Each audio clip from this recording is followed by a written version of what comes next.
Hi there. You may have seen online or word of mouth that there's a couple of options coming up for the Yoga for Trauma that I'm running.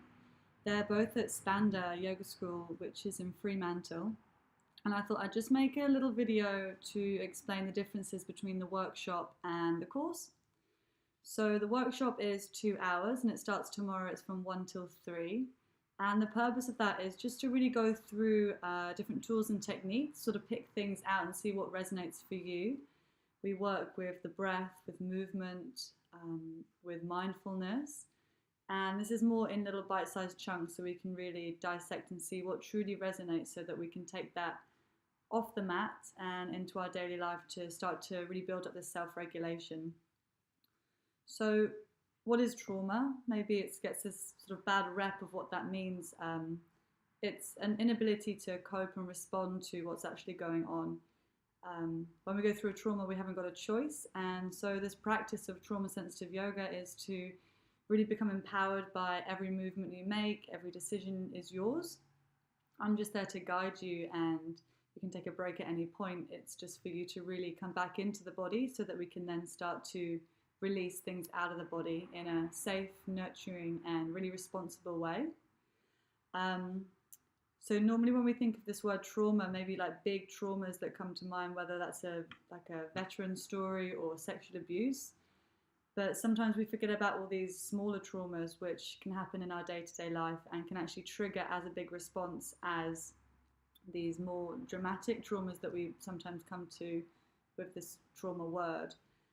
A trauma just means a wound, and that can be physically, emotionally, and this workshop is just to unpack and sort of figure out how you can respond and regulate through your day-to-day life.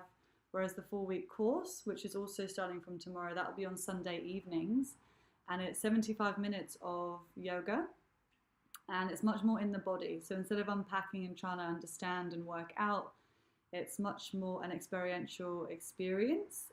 And it'll be guided by me. And the difference between this yoga and general yoga, I teach Hatha, is I won't be coming off my mat at any point. This is completely your experience on what you're experiencing, just noticing what you notice. It doesn't matter what it is or what anyone else is doing in the room.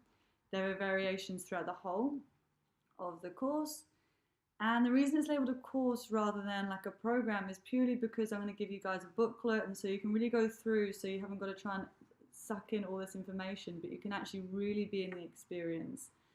The support will be with you for the 4 weeks that you're part of the course, and it's an opportunity to really get deeper into the body. And again, so sometimes when we go through a trauma, we go through either fight, flight, or freeze, and in this freeze response we get numb. And so we don't know actually how the body actually feels. So again, this is an opportunity to come into the body and know that it's a safe space. Know that it's a safe space to be, and we'll slowly start to work into that. And you have the choice to come in and come out. So who's this for? Both the workshop and the course, it just depends what you'd rather do. It's completely up to you. These do run again, but we haven't got anything in the diary just yet, so we'll see. But these are for anyone that is just looking for a gentler yoga practice. It's super soft, super gentle, and there's no expectation, there's no judgment in any of it. This is for anyone who's going through anxiety, depression, perhaps even going through a little bit of denial, suffers maybe from panic attacks, shortness in breath, nervousness, maybe confused. But again, these are just examples of symptoms that you may be experiencing, but doesn't mean you've necessarily had a traumatic experience, but know that these are things that can come up as and when. So just to close, if you've got any questions, please don't hesitate to get in touch. This all starts tomorrow, so we've only got a few spaces left. So if you are interested, do fire me an email. And my email is jenstuart@gmail.com, and it's JENSTUART contact@gmail.com, and I can answer any questions. We can always have a little chat on the phone just to see if this is going to be right for you. And yeah, really looking forward to meeting some new faces and seeing some familiar ones too. Have a beautiful day. Bye.